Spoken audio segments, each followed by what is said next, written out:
Hello दोस्तों, welcome back to another video of Abhishek. देखिए friends, last class हमने सीखा था कि कोई भी अगर असेट्स वगैरह परचेस करते हैं किसी भी एवरेज प्रॉफिट मेथड में, गुडविल के क्वेश्चन में, तो उसका क्या ट्रीटमेंट होता है वो मैंने लास्ट क्लास आपको बताया था। इससे पहले मैं कौन कौन से मेथड होते हैं, क्या होता है, कैसे होता है, व्हाट इज गुडविल वगैरह वगैरह मैं सब कुछ बता पाया हूँ। ठीक है फ्रेंड्स, तो आज का हमारा क्या टॉपिक है कि सुपर प्रॉफिट मेथड के हिसाब से, सुपर प्रॉफिट मेथड के हिसाब से गुडविल कैसे कैलकुलेट करते हैं। ठीक है फ्रेंड, तो मैंने यहाँ पे एक क्वेश्चन आपके लिए लिखा हुआ है as an example.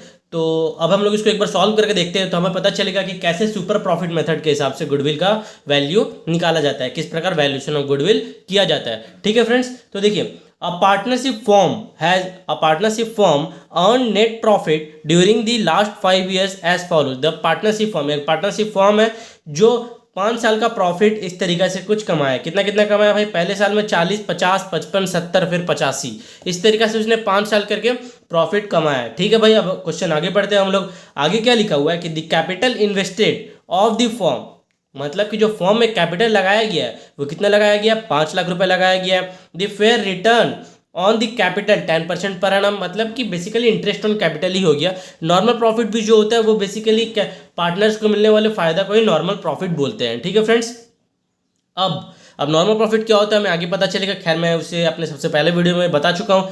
Calculate the value of goodwill on the basis of 3 year purchase of average super profit. ठीक है भाई, हमें सुपर प्रॉफिट मेथड के हिसाब से गुडविल कैलकुलेट करना। अब यहाँ पे एवरेज लिखा हो तो ये मत कर देना कि एवरेज प्रॉफिट मेथड के हिसाब से कैलकुलेट कर देना। ठीक है, क्योंकि यहाँ पे ये सबका एवरेज के हिसाब से हमें निकालना है, इसलिए एवरेज वर्ड वहाँ पे यूज किया हुआ है। ठीक है फ्रेंड्स, तो चलिए हम इस क्वेश्चन को सॉल्व करते हैं। सबसे पहले आप मुझे एक बात बताइए कि सुपर प्रॉफिट मेथड से गुडविल का फॉर्मूला क्या होता है। चलिए लिखते हैं,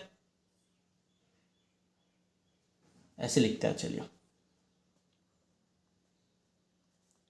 goodwill is equal to super profit into number of year purchase. ये तो हमारा होता है फॉर्मूला। ठीक है, चलिए अब आगे देखते हैं। क्या सुपर प्रॉफिट का कितना वैल्यू है ये हमको पता है? नहीं पता है, वही तो निकालना है। ठीक है, into number of year purchase. क्या इस क्वेश्चन में number of year purchase given है या नहीं है? ठीक है, देखिए देखिए यहाँ पे तो दिख रहा है, ये देखिए 10% यहाँ पे नंबर ऑफ ईयर परचेस, यहाँ पे 3 ईयर्स गिवन है। ये देखिए, तो हम यहाँ पे 3 ईयर्स एक बार लिख देते हैं। ठीक है, अब सुपर प्रॉफिट कैसे निकलेगा? सुपर प्रॉफिट निकालने का फॉर्मूला होता है, 2 लाइन यहाँ पे छोड़ दीजिए, यहाँ से आप लिखिए super profit is equal to super profit. अगर आपको केवल फॉर्मूला सबके चाहिए तो वो मैंने अपने पहले वीडियो में आपको दे दिया है, आप उसे जाकर के देख लीजिए। Super profit is equal to average profit minus normal profit. ठीक है, कि एवरेज प्रॉफिट में से अगर नॉर्मल प्रॉफिट हम माइनस कर देंगे तो क्या हो जाएगा हमारा? वो सुपर प्रॉफिट आ जाएगा। ठीक है फ्रेंड्स, अब चलिए आगे देखते हैं। अब एवरेज प्रॉफिट निकालना तो हम लोग को सबको को आता ही है, तो यहाँ पे एवरेज प्रॉफिट का फॉर्मूला देंगे। एवरेज प्रॉफिट का फॉर्मूला क्या होता है? Total of profit divided by number of years. अगर नंबर ऑफ ईयर्स का मतलब है जितने साल का प्रॉफिट दिया हुआ है, तो मैं यहाँ पे टोटल एक एक का लिखने में ज़्यादा जगह वेस्ट हो जाएगा, तो मैं एक बार में यहाँ पे जोड़ लेता हूँ। 40,000 और 50,000, 90,000, 95,000 और हो गया 1 लाख, 1,80,000 रुपया हो गया। और इधर हो गया 2,30,000 रुपया, 3 लाख रुपया हो जा रहा है मेरा टोटल ऊपर में। तो 3 लाख रुपया ये मैं एवरेज प्रॉफिट निकाल रहा हूँ, सबको जोड़ करके नीचे जितना भी ईयर होते हैं, 1, 2, 3, 4 और 1, 5, तो नीचे मैं 5 लिख दिया, यहाँ 6 से काट दिया, तो हमारा कितना आ रहा है? एवरेज प्रॉफिट 60,000 रुपया आ रहा है। ठीक है, अब हमारा नॉर्मल प्रॉफिट कितना आ रहा है? नॉर्मल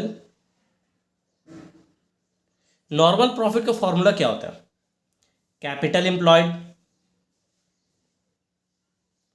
इनटू रेट ऑफ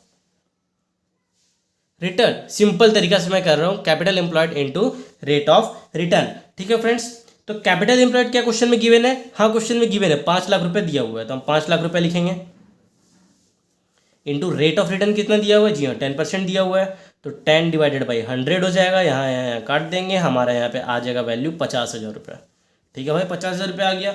हमें यहाँ पे एवरेज प्रॉफिट चाहिए था, हमें यहाँ पे नॉर्मल प्रॉफिट चाहिए था, हमने एवरेज प्रॉफिट यहाँ पे निकाल लिया। हमने नॉर्मल प्रॉफिट यहाँ पे निकाल लिया, तो एवरेज प्रॉफिट के जगह पे हम एवरेज प्रॉफिट का वैल्यू लिखेंगे 60,000 रुपये है यहाँ पे। नॉर्मल प्रॉफिट के जगह पे नॉर्मल प्रॉफिट का वैल्यू लिखेंगे, कितना आ रहा है 50,000 रुपये आ रहा है, कितना हो गया, तो यहाँ पे मेरा वैल्यू आ रहा है 10,000 रुपये। तो सुपर प्रॉफिट हमारा कितना निकला, 10,000 रुपये निकला। अब आप सोच रहे हो कि मैं यहाँ पे नीचे से ऊपर में क्यों आंसर निकाल रहा हूँ, तो इससे क्या होता है ना, फॉर्मूला के हिसाब से हमें पता चल जाता है कि कौन सा फॉर्मूला बैठाना है, फिर कौन से फॉर्मूले काम है उसका ही फॉर्मूला बैठेंगे। ऐसे अंदाजे पे निकालोगे तो पता चला किसी का फॉर्मूला बैठा दिया और उसका काम ही नहीं पड़ा, तो ये तरीका मच बेटर होता है उसके लिए। ठीक है, अब हमें यहाँ पे सुपर प्रॉफिट की जरूरत है, क्या मैंने सुपर प्रॉफिट यहाँ पे निकाला है, हाँ निकाला है, 10,000 रुपये यहाँ पे दिया हुआ है, तो यहाँ पे मैं लिखूंगा 10,000 रुपये इंटू 3, तो हमारा वैल्यू ऑफ गुडविल कितना आ गया, 30,000 रुपये आ गया। हमारा वैल्यू ऑफ गुडविल कितना आ गया, मैं यहाँ पे साइड में लिख दूंगा, इसलिए value of goodwill is equal to 30,000 रुपये। ठीक है फ्रेंड्स, तो ये हमारा हो गया फाइनल आंसर। ठीक है फ्रेंड्स, तो अगर आपको ये वीडियो पसंद आया होगा तो प्लीज़ हमारे चैनल को सब्सक्राइब और इस वीडियो को लाइक शेयर जरूर कर दीजिएगा।